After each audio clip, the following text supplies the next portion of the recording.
With Season 5 almost upon us, it's time for us to take a look at the PTR ladder to see the number one build Crusaders can expect to play with and hope it's not sweep. Well, the bad news is it is sweep, but the good news is I'm not going to sit here and tell you to play sweep because that build is so Season 3, and the number one spot was taken months ago. What Blizzard have for you is something far stranger, something way harder to build for. It's something just plain weird. It has no Wrath Spender and it has no Wrath Builder. Every skill, bar the bloody horse, is on quite a long cooldown.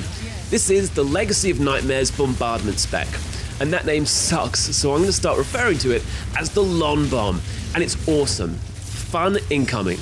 With the reworked Legacy of Nightmares set, some wizard has come up with what may very well be the strongest build of Season 5. This is no exaggeration, you can literally stand AFK, and trash at Greater Rift 70 will die. First up, let's take a look at the new Legacy of Nightmares. Before, it was a rubbish bonus. It gave you Gold Find and Magic Find, and sometimes a skeleton will come along and say hey before dying to an uneven floor. Now it's the ultimate answer to everyone who ever complained they needed to wear an armor set to be competitive, even though you still do kind of need to wear this to be competitive. Wearing a Wailing Host and a Litany of the Undaunted will now grant you 100% extra damage dealt and 4% less damage taken for every ancient item you've got equipped, so long as it's the only set active. 100% per item. If you're as good at maths as I am, that's 1300% extra damage just for kit selection and 52% reduced damage. That's not half bad. The drawback is this means Seeker, Akans and Rollers is out. The new Invoker set is unusable for the most part, and yes, even now they've made it good, you'll still be pissed Invokers has dropped.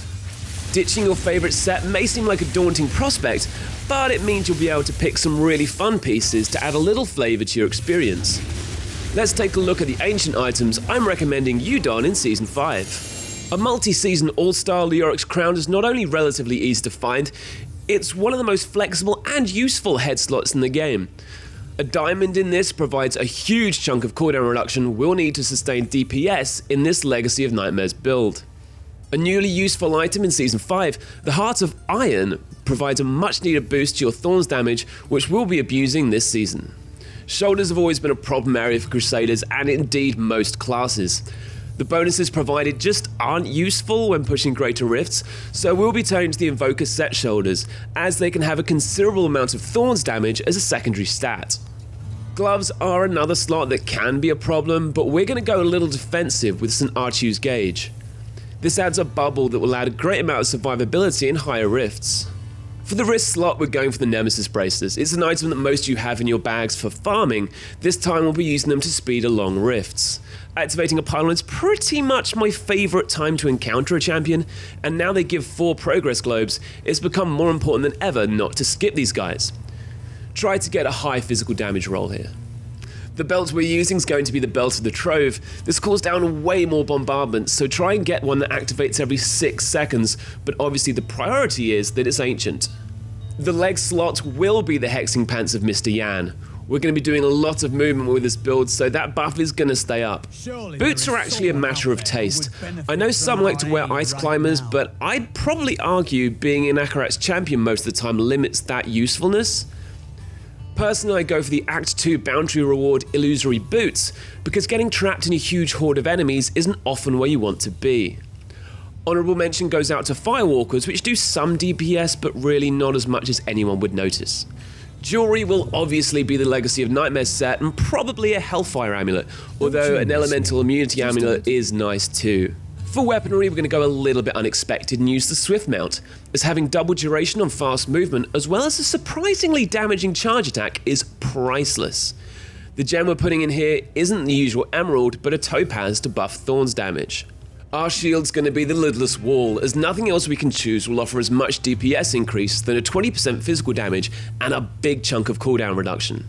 In Kanai's queue, we'll be placing the Mortal Drama to double the number of bombardments we can cast and that get activated by the Belt of the Trove.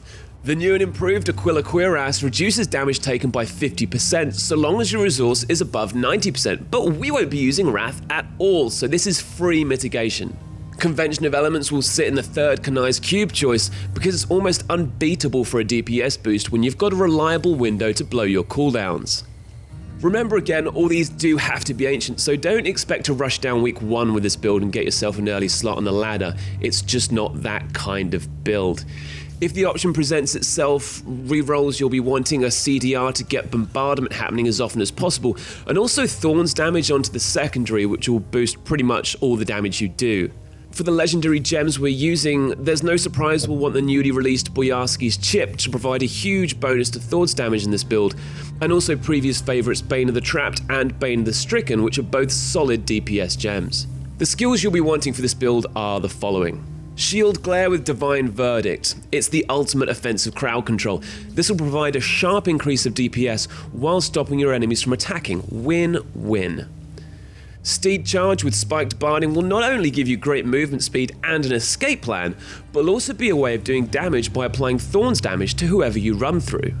Bombardment, Barrels of Spikes. Despite making the game look like a fan version of Donkey Kong Country, this is our big damage attack. With the right gear, the skill can burst down all but the hardiest of demons, and with the Barrel of Spikes rune, we can apply Thorns damage to the skill too. Akarat's Champion with Prophet has been the go-to buff for any Crusader since the class began, providing unparalleled bonuses within the class. You know this one. Iron Skin with Reflective Skin buffs the Thorns damage the class can do, while giving a solid defensive cooldown. You can pop this along with Bombardment and slip into Steed Charge to rush the Rift Guardian down. Consecration with Better Nails drops quite a big AoE that does 100% of your Thorns damage every second. It does contribute to damage against a Rift Guardian, but also it can deal with trash kind of on its own. The result of this build is a weird one that may well take you a little time to get used to. It has no Wrath Builders, it has no Wrath Spenders, it's completely Wrathless. But what it is a great all-round build. Trash just completely roll over to it, and elite packs can get rushed down remarkably quickly if the correct cooldowns are available. You can see me here running through a Greater Rift rank 70 with gear that I'm not overjoyed with, but it's a setup that can and has pushed 80 and beyond. Thanks for watching my Season 5 Crusader build guide. Remember to like the video and subscribe to the channel if you'd like to see more.